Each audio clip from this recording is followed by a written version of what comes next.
उत्तराखंड में सबसे ज्यादा शिक्षक और कर्मचारी शिक्षा विभाग में हैं, पर बावजूद इसके बच्चे सरकारी स्कूलों में नहीं जाना चाहते। 2 दिन के चिंतन शिविर की शुरुआत हो गई है और इसमें मुख्यमंत्री ने यही मुद्दा उठाया। पूरे विभाग के सामने सवाल छोड़ दिया कि हालात कैसे सुधरेंगे, ये बताइए।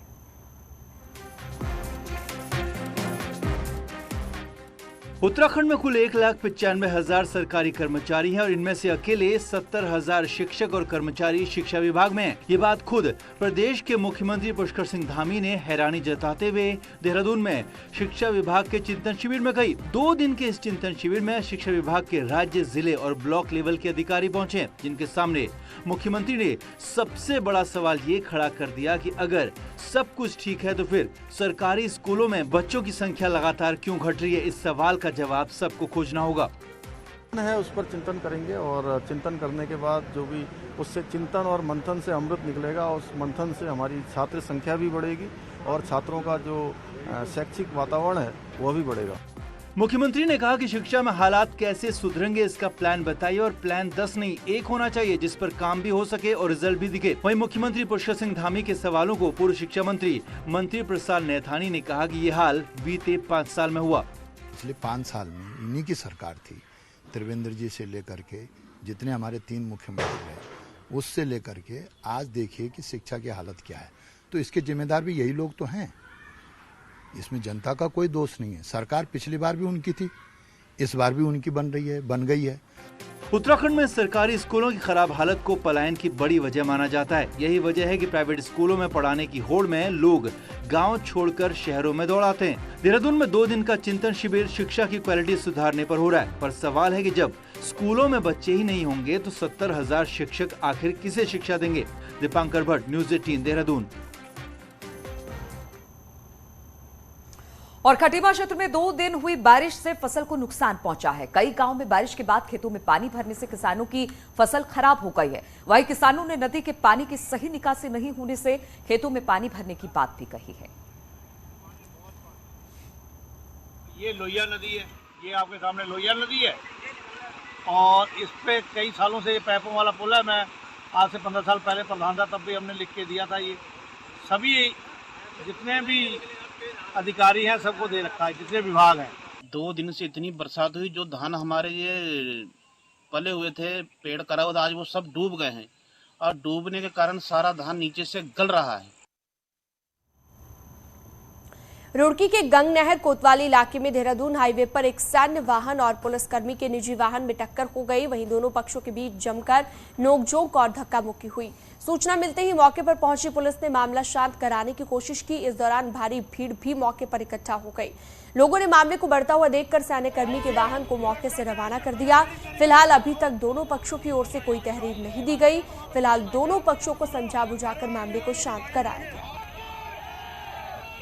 की गाड़ी ने मेरे को जो है पीछे से टक्कर मारी और मेरी गाड़ी का टायर भी फट गया और साइड में भी लग गई। तो मैंने जैसे उनको रोका तो उनके द्वारा जो है बदतमीजी की गई, धक्का मुक्की की गई और गाड़ी जो है रोकी नहीं, जबरदस्ती जो है गाड़ी लेके चले गए और हमें धक्के देके जो है किनारे कर दिया। अच्छा, इस दौरान पब्लिक भी इकट्ठी हुई है?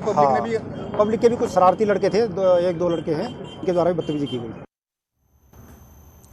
पर्यावरण और उत्तराखंड को प्रमोट करने के जज्बे से अजय सिंह ने अल्मोड़ा से यात्रा की शुरुआत की है, जो कि लेह लद्दाख होते हुए देहरादून पहुंची, जहां पर उसका भव्य स्वागत भी किया गया। देखिए। हौसले बुलंद हो तो मंजिल आसान हो जाती है, कुछ कर गुजरने का जज्बा हो तो रास्ते भी आसान हो जाते हैं। पर्यावरण बचाने की थीम और उत्तराखंड को प्रमोट करने को लेकर अजय सिंह ने 1 जून से अल्मोड़ा से साइकिल से यात्रा शुरू की, जो कई पहाड़ी रास्तों से गुजरने के बाद लेह लद्दाख तक पहुंची। इस यात्रा में अजय सिंह ने पर्यावरण को बचाने का संदेश दिया। अजय का कहना है कि वो हर यात्रा को साइकिल से करते हैं और जनता से अपील करते हैं कि उनको भी साइकिलिंग करनी चाहिए, जिससे स्वास्थ्य और साथ ही पर्यावरण को भी बचाया जा सके। इसमें मुझे काफ़ी लोग मिले यहाँ पे, साइकिलिस्ट मतलब मुझे इसमें सबसे ज़्यादा मिले, बाइकर्स ज़्यादा साइकिलिस्ट मिले मुझे यहाँ पे। तो काफ़ी अच्छा लगता है जब साइकिलिस्ट मिलते हैं राइड में अपने। तो अपना संदेश यही देते हैं कि हम उनको सेव एनवायरनमेंट, अगर आप बाइक से आ रहे हैं तो बाइक से ना आए, मतलब अगर पॉसिबल है तो साइकिलिंग यूज़ करें, क्योंकि आपका उसमें आपका एनवायरनमेंट भी सेफ रहेगा। करीब 3600 किलोमीटर की दूरी तय कर अजय सिंह बुधवार को देहरादून पहुंचे, जहां कई लोगों ने उनका स्वागत किया और इतनी कम उम्र में इतनी लंबी साइकिल यात्रा को सलाम किया, क्योंकि ये बहुत ही कठिन यात्रा थी, जिसको पार करना सभी के लिए संभव नहीं है। ले के बाद मुझे प्रॉब्लम है इसमें एक्सल की, जो अभी तक कंटिन्यू इसमें एक्सल प्रॉब्लम है, और गियर स्लिप हो रहे हैं मेरे इसमें। एक ही गियर में इसको लेके आया हुआ चढ़ाया, मतलब बहुत दिक्कत हो रही थी, चेन पूरी स्लिप कर दी थी इसमें। नेक्स्ट टारगेट क्या रहेगा सर? नेक्स्ट टारगेट मेरा अभी कश्मीर टू कन्याकुमारी का है। उसमें मेन में अगर स्पॉन्सर मिलता है तो मैं गिनीज बुक के लिए अप्लाई करूँगा सर। अजय का सपना है कि अगर सरकार और कोई एजेंसी उनको प्रमोट करे तो वो कम से कम दिनों में पूरे देश में साइकिल से यात्रा कर वर्ल्ड रिकॉर्ड बना सकते हैं। न्यूज़ 18 के लिए देहरादून से सत्येंद्र बर्तवाल की रिपोर्ट। और पिथौरागढ़ मेडिकल कॉलेज का शिलान्यास भले ही 2 बार हो गया, बावजूद इसके 5 साल गुजर जाने पर भी कॉलेज का एक पत्थर भी कहीं नजर नहीं आ रहा। ये बात अलग है कि कॉलेज बनाने के लिए 76 करोड़ की धनराशि कब दी जा चुकी है।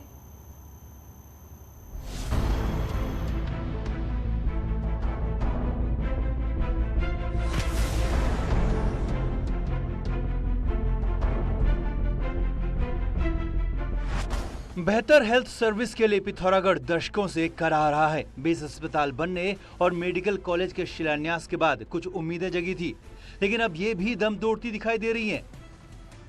बेस अस्पताल बनने के बाद भी शुरू नहीं हो पा रहा, जबकि मेडिकल कॉलेज निर्माण के लिए सब कुछ होने के बाद भी एक ईंट लग नहीं पाई है। हालांकि कहने को पिथौरागढ़ मेडिकल कॉलेज का 2017 में सीएम हरीश रावत ने और इसी साल पीएम नरेंद्र मोदी ने शिलान्यास किया था। मैं चाहूँगा कि मेडिकल कॉलेज पे जल्दी से जल्दी कार्य प्रारंभ किया जाए।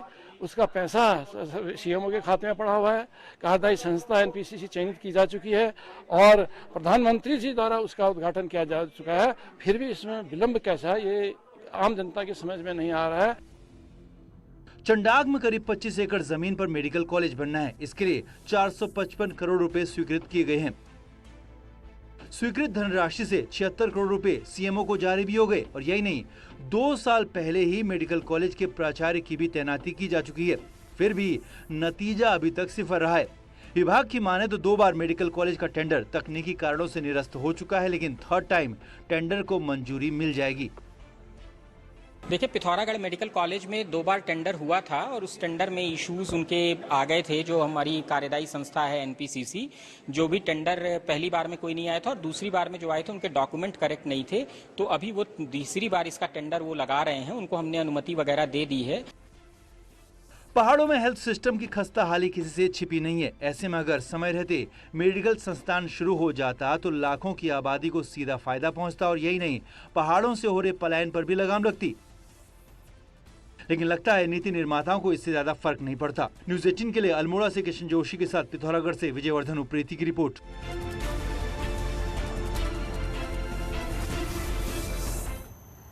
मॉनसून के साथ नैनीताल में वन महोत्सव की शुरुआत हो गई है। नैनीताल विधायक सरिता आर्या ने पेड़ लगाकर इसकी शुरुआत कर दी है। इस साल नैनीताल वन प्रभाग में कुल 150 हेक्टेयर में 2 लाख पौधे लगाने का लक्ष्य है।